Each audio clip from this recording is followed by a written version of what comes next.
গ্রামের কৃষানীরা কি সুন্দর করে, হ্যাঁ, কত কষ্ট করে এই রোদের মাঝেও উম, ইসে করতেছে, ধান তুলতেছে।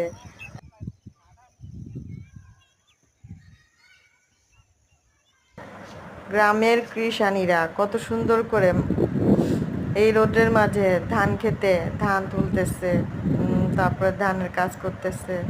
হ্যাঁ, ওনাদের কত কষ্ট, কিন্তু আমরা এটা বুঝি